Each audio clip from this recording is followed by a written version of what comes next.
Então, boa noite a todos e a todas. Hoje, 10 de novembro, vamos dar sequência aqui na leitura comentada do Bhagavad Gita. A gente e os mosquitinhos. Estamos aqui pela a Yoga do Bhagavad Gita de Yogananda, tá? Só para confirmar, estamos no capítulo 4, na metade do capítulo 4.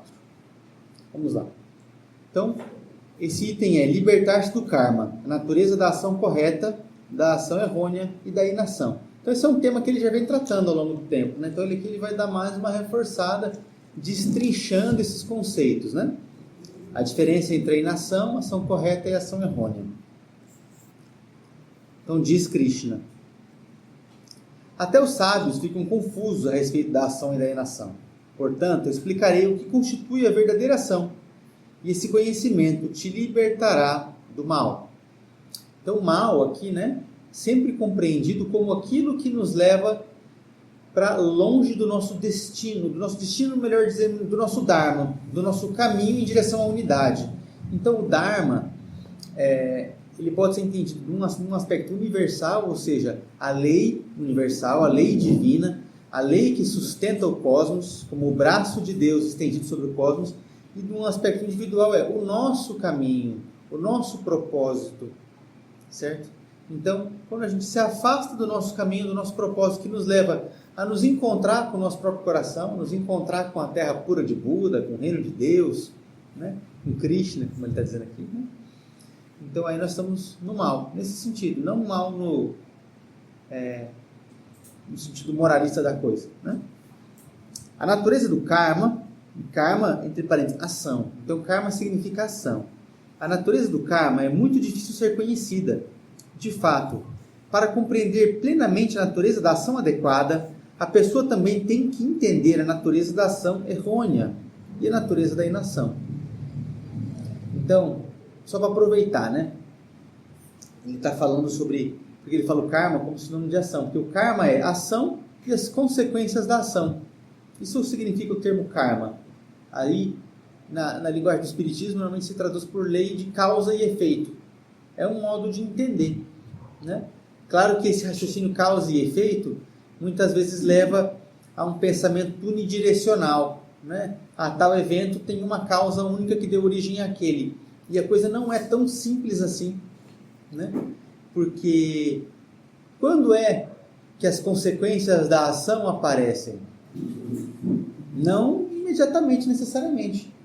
Vamos supor, elas podem aparecer porque o karma não é uma dívida de sofrimento. Quando a gente fala karma no sentido das consequências de ações errôneas, já estou adiantando aqui a ação errônea, né? Ele vai falar mais à frente de ação errônea.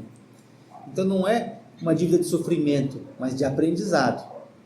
Então, em geral, a consequência chega quando há minimamente uma condição de se aprender a partir daquele retorno, daquela experiência. Não sei se eu sou claro dizendo assim, né? Então, a gente vai colhendo o fruto quando a gente já tem condições de saborear. Saborear no sentido de compreender a sabedoria implícita nele, entende? Então, a gente vai semeando, e quando é que eu colho? Quando você estiver pronto para colher. Em todos os sentidos, né? Então, às vezes, o mesmo fruto, uma mesma colheita, o mesmo resultado é consequência de várias semeaduras diferentes, distintas, em tempos distintos, em momentos psicológicos distintos. Mas eles foram amadurecendo juntos e eles se apresentaram com uma única situação. Por isso que não dá para fazer, às vezes, um raciocínio direcionar, não, isso aqui é por conta disso aqui. Tá? Não, nem sempre é fácil de colocar a lei de causa e efeito dessa forma muito cartesiana, newtoniana, digamos assim, né? É um yogi, alguém que entre os homens tem discernimento, aquele que contempla a inatividade na ação e a ação na inação. Esse alcançou a meta de todas as ações e é livre. Os homens de sabedoria chamam de sábio o homem cujas ocupações se dão todas sem um plano egoísta ou anseio pelos resultados e cujas atividades são purificadas, ou seja, cauterizadas para evitar frutos kármicos pelo fogo da sabedoria. Então é complexo aqui o que ele está dizendo, se a gente for, né, só escutar assim. Então, vamos traduzir. Então ele está dizendo assim, o que é ter sabedoria? O que é ser sábio? O que é ser sábio? Em todas as ações, todas as nossas escolhas, palavras, atos, posturas na vida são purificadas pelo fogo da sabedoria e do discernimento, ou seja, elas são livres de apego egoísta, né? Então, novamente, aquilo que a gente já falou algumas semanas atrás, qualquer ação que seja, quando ela é motivada por egoísmo no sentido de motivado pelo meu senso de separação, ou seja, é algo motivado pelo eu e pelo meu, né? Para ganhar, para ter, digamos assim, algo, né? Em detrimento do outro. Então, que está reforçando esse sentimento de separação, então, a competitividade, o egoísmo, a vaidade, o orgulho, qualquer ação que seja motivada por essas raízes, por essas paixões da alma, elas vão gerar karma, no sentido de, vai gerar uma necessidade de aprendizado, vai gerar um retorno ali, né? De aprendizado. É isso que ele está dizendo, traduzindo em miúdos, né? Ó, abrindo mão do apego aos frutos do trabalho, sempre constante, independente de recompensas materiais, o sábio não pratica nenhuma ação capaz de prender, mesmo em meio às atividades. Ou seja, está dando mais um exemplo aqui, né? Então, não significa levar uma vida isenta de atividades, como ele já falou em outros momentos, né? Não é a inação completa que traz libertação, porque a inação também é uma escolha, também é uma ação. E ela muitas vezes é motivada por propósitos egoístas, né? Eu não vou me misturar com esse mundo impuro, sujo, não sei das quantas. Eu vou ficar só com a minha maldade aqui no meu cantinho, né? Então, não é por aí, ele está falando assim. Não é assim que a gente se liberta, né? Claro que cada um tem uma necessidade. Tem pessoas que naquela jornada vão precisar de uma experiência de recolhimento e está tudo certo. Mas ele está dizendo, não é isso que é o necessário, não é o fundamental. Porque em alguns momentos na história da Índia, e da mesma tradição cristã, alguns chegaram nessa conclusão. Não, para eu atingir a libertação, eu tenho que me afastar das mazelas do mundo, né? Os padres do deserto foi que iniciaram esse caminho lá 300 anos depois de Cristo, né? Na tradição cristã. De recolhimento, né? Isso pode ser importante em alguns casos, pode trazer alguns passos na caminhada, mas ele está dizendo assim, que sempre vão existir ações e relacionamentos, né? Porque no fundo, isso é importante dizer, todo caminho espiritual é relacionamento. É o relacionamento que nós temos com nós mesmos, é o relacionamento que nós temos uns com os outros, e é o relacionamento que nós temos com Deus. Esses são os 3 relacionamentos, não tem como fugir disso, né? Isso está na raiz de todas as línguas, é o eu, o tu e o ele, né? Aí que divide os 3 caminhos, né? Do autoconhecimento, do serviço e da devoção também, né? Então, sempre vão ter relacionamentos, dependendo do caminho que a gente escolha. Não incorre no mal ao praticar meras ações corporais, aquele que renunciou a todo sentido de posse, que está livre de esperanças enganosas e humanas, e cujo coração, o poder do sentimento, está controlado pela alma. Aqui é importante dizer o que ele entende por alma, né? Que ele está dizendo a alma como o ser eterno, né? A centelha divina dentro de nós. Então ele está dizendo assim, quando os nossos sentimentos são regidos por essa centelha divina. Porque esses alma é usado em outros sentidos, né? Então aqui quando ele diz alma, é isso que ele está dizendo. Então isso é importante, ele está dizendo assim, ó, está livre de esperanças enganosas e humanas. Porque no fundo, esse é um grande aprisionamento que a gente tem, né? Cada um tem as suas, né? Suas esperanças enganosas e humanas, mas o certo é que todos nós as temos, as carregamos, né? Então a sabedoria vem quando a gente consegue abrir mão disso tudo. E não é fácil, né? Esse é o exercício do desapego que ele está dizendo aqui, né? Então se desapegar das posses materiais é um tipo de desapego, por exemplo, né? Mas se desapegar de todas as esperanças enganosas e humanas é um passo além, é muito mais do que isso, né? Significa, por exemplo, se desapegar da própria reputação, né? Do que vão pensar ou deixar de pensar, ou achar de mim, ou não. Se desapegar de qualquer esperança por algum tipo de recompensa aqui ou em outro plano. Esse é o desapego mais profundo, mais raiz, né? Pode dizer, raiz no sentido de vai nas profundezas, né? Quem quiser interromper, pode interromper. Eu estou indo meio rápido, estou achando. Só impressão? É livre do karma, um homem de ação que recebe com contentamento o que quer que lhe aconteça, que se mantém em equilíbrio acima das dualidades, que é desprovido de ciúme, ou de inveja, ou de hostilidade, e para quem o ganho ou a perda não fazem diferença. Então aí é um ponto importante, né? Isso que ele está dizendo aqui tem um termo que é equanimidade. É uma palavrinha simples, mas que é difícil a gente atingir na caminhada espiritual. Mas sem ela, a gente está preso aqui no karma, é isso que ele está dizendo. Ou seja, a gente vai estar em algum momento da nossa jornada, nós vamos ser enredados pelas teias do nosso egoísmo, do nosso orgulho, dos nossos ciúmes, dos nossos apegos, sem essa ferramenta da equanimidade. Isso é o que ele está dizendo. Então, o que é equanimidade? Equanimidade é não ser abalado por sucesso ou insucesso, elogio ou crítica, né? Mas como é que é isso? Isso parece um pouco apático, né? Aí que está, essa é a grande chave da questão, porque não é apático, mas para a gente olhando daqui, parece, né? Parece, como assim eu não vou me importar, né? É como o fiel da balança, né? Porque, vamos colocar assim, ó. Imagina que a gente tem aqui um pêndulo, né? Um pêndulo. Ele vai oscilar. Sucessos e fracassos, perdas e ganhos, alegrias e tristezas que a gente tem na vida, certo? O pêndulo fica aqui, né? Então a apatia seria querer encontrar um ponto aqui embaixo no meio do caminho. Não é isso, ele é acima. Por isso chama o fiel da balança. Ele está acima, né? Então essa equanimidade, ela é um ponto, é um vértice lá para cima, né? Ela não está no mesmo plano. Ela não está no mesmo plano. Então ali, nessa equanimidade, há um contentamento que brota, que digamos assim, não está condicionado às experiências transitórias da vida humana.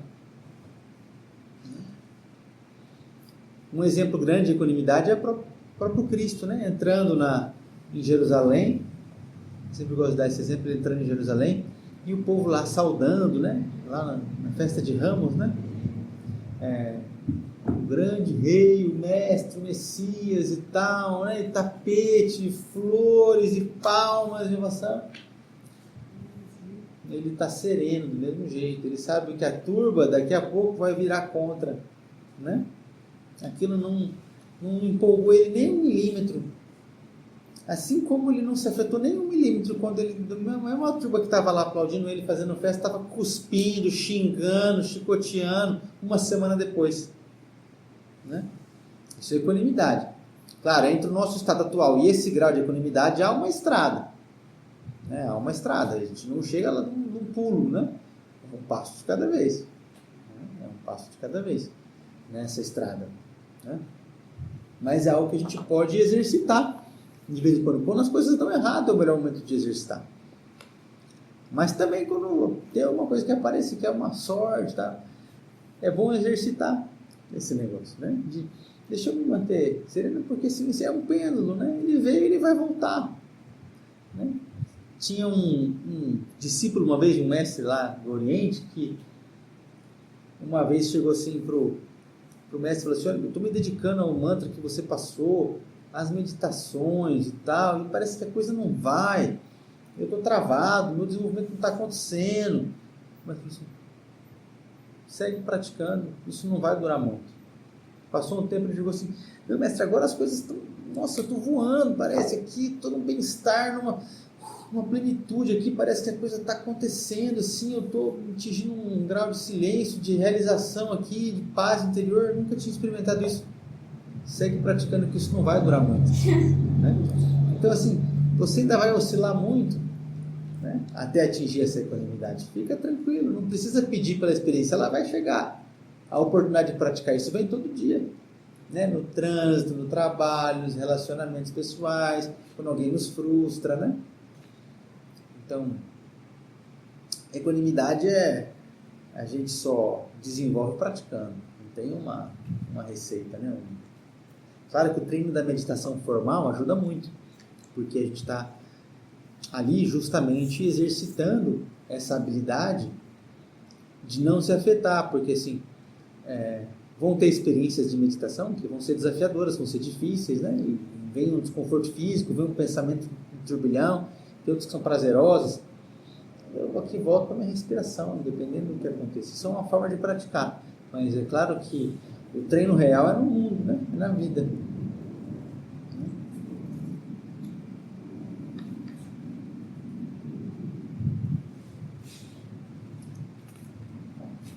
Agora ele vai falar de um outro aspecto, Yagna, o rito espiritual do fogo que consome o karma.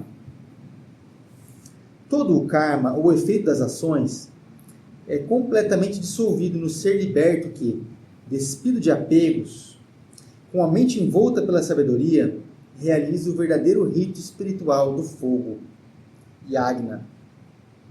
O processo de oferenda e a própria oblação são ambos o espírito.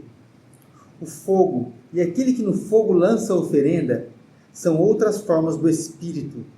Ao perceber isso, ficando absorvido em Brahman, o espírito, durante todas as atividades, verdadeiramente uma pessoa assim vai apenas para o espírito.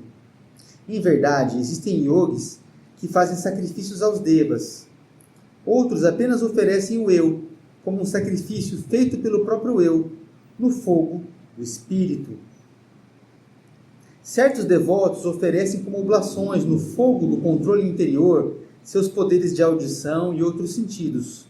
Outros oferecem como sacrifício no fogo dos sentidos o som e outros objetos dos sentidos. Eu vou dar uma pausinha aqui. Queria ler tudo do Yagna para comentar depois, mas aí vai ficar muito longo. Mas como é que a gente pode entender esse sacrifício nesse fogo que ele está falando assim? Né?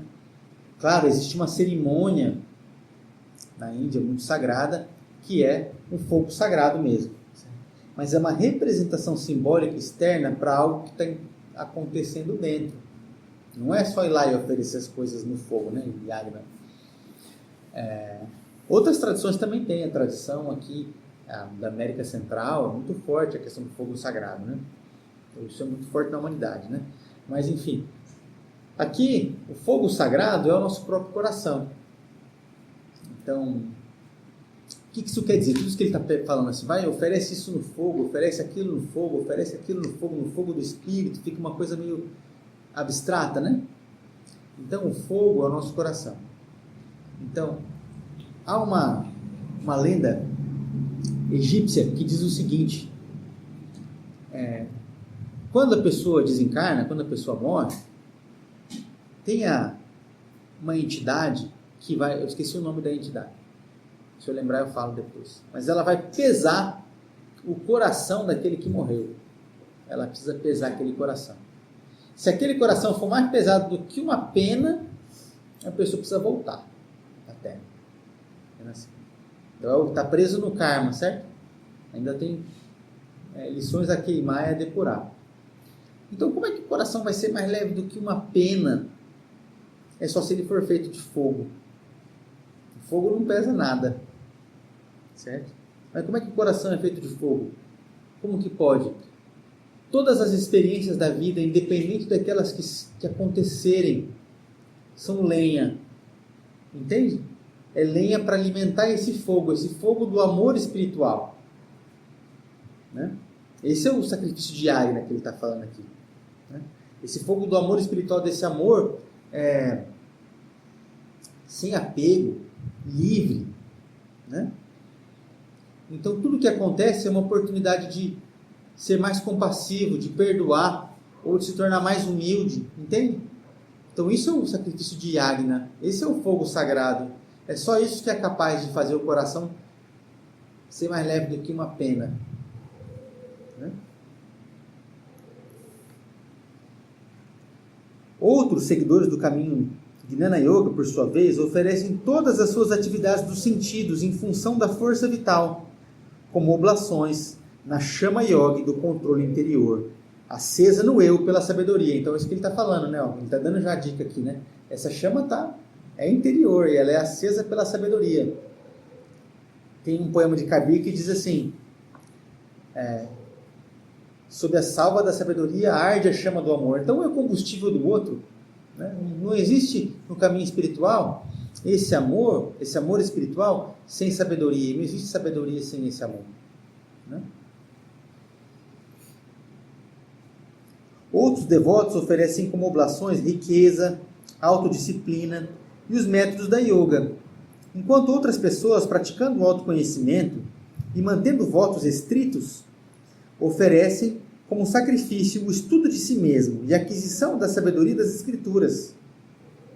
Outros devotos oferecem como sacrifício o alento de prana, que entra no alento de apana, que sai. E o alento de apana que sai no alento de prana que entra, detendo desse modo a causa da inalação e da exalação, pela prática atenta de pranayama. Então aqui não precisamos pensar, ele só está dizendo aqui da meditação na respiração. Né? São nomes complexos, né? Mas para falar que esse é uma prática que nos ajuda a entrar em contato com esse fogo interior. Né? É simplesmente estar aqui e agora com essa respiração. Prana é o ar que entra e apana é o que sai.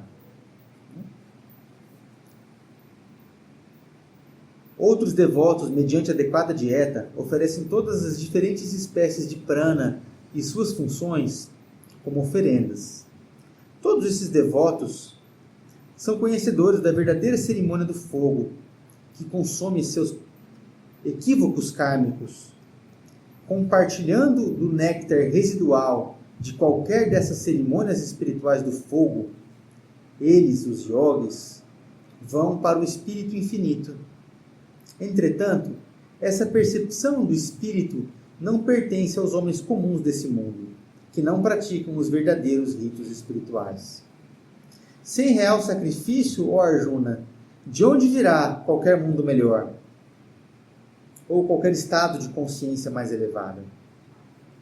Diversas cerimônias espirituais, yagnas realizados com a sabedoria, encontram-se desse modo no templo da sabedoria dos Vedas. Entende que todas elas são resultado da ação, e compreendendo isso, encontrarás o teu caminho de libertação. A cerimônia espiritual do fogo da sabedoria, ó exterminador de inimigos, Arjuna, é superior a qualquer rito material. Toda ação, em sua totalidade, o ato, a causa e o efeito kármico, consuma-se na sabedoria. Então ele está dizendo aqui, né? Isso de transformar qualquer situação da vida, todos os relacionamentos, todos os encontros, todos os problemas mesmo que a gente encontra, em lenha para essa fogueira do amor, dentro do coração. Não existe nenhuma prática espiritual mais transcendente do que essa. Entende? Não sei se dá para captar essa, porque falando assim parece muito simples, né? Mas para isso é preciso estar desperto o tempo inteiro. É preciso estar atento, é preciso fazer do caminho espiritual a respiração de cada dia. O ar que nos mantém vivos, né? Para a gente poder fazer essa prática que ele está dizendo aqui. Não é? Pensando na meditação do dia a dia. Exato. Tem que estar levando uma vida meditativa no sentido de estar muito atento. Porque a gente é tragado pela experiência comum assim, né? Então, para chegar aqui onde ele está dizendo, é necessário ter uma boa prática matinal, por exemplo. Uma boa prática matinal de meditação, de oração.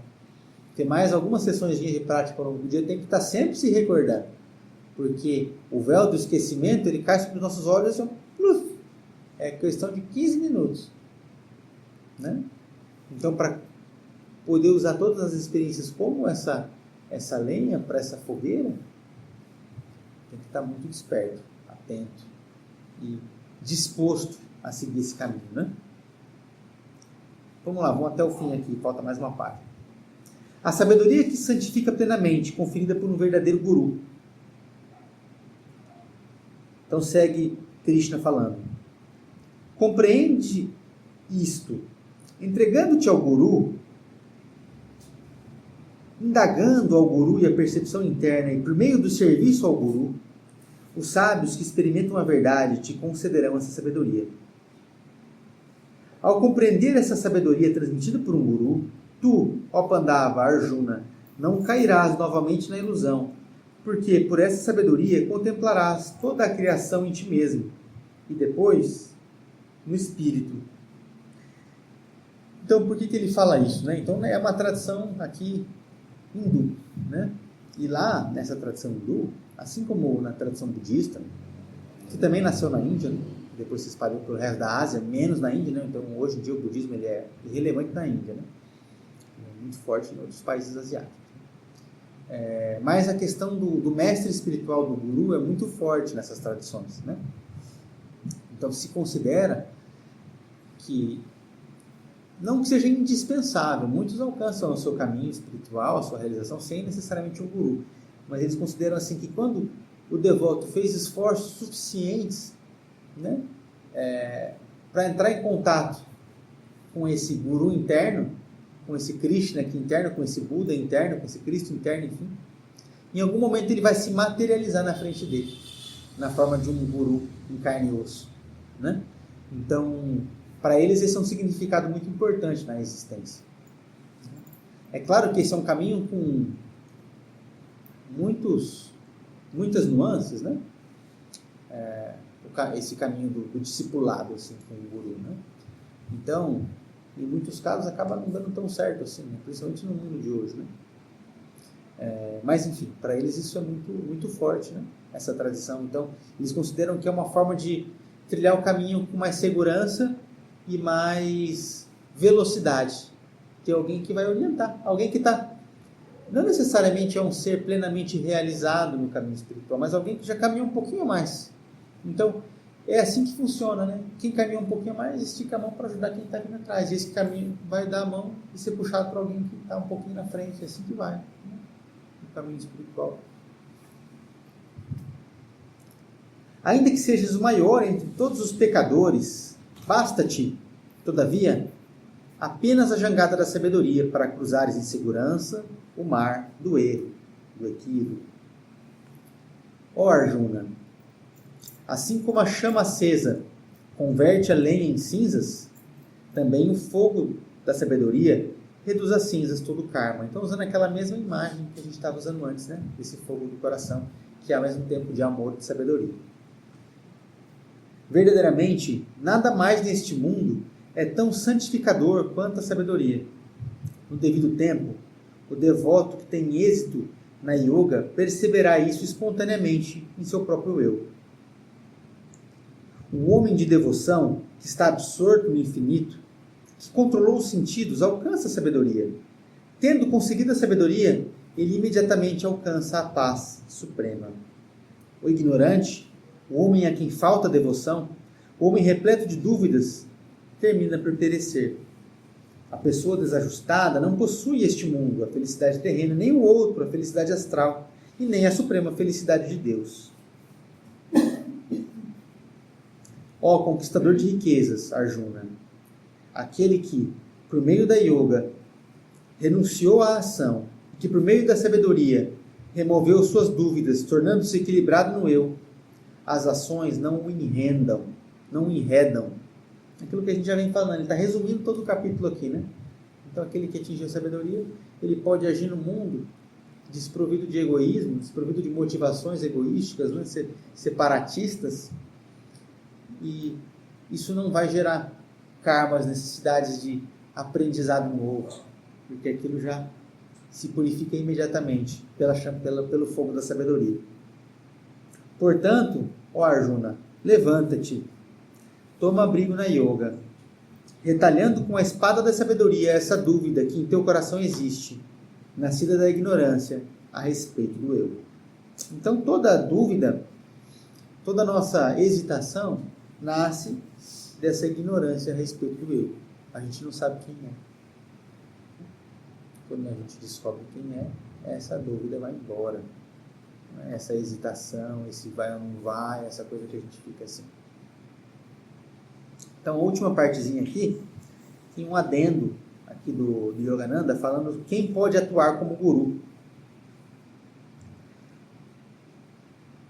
O Guru Gita, versículo 17, descreve competentemente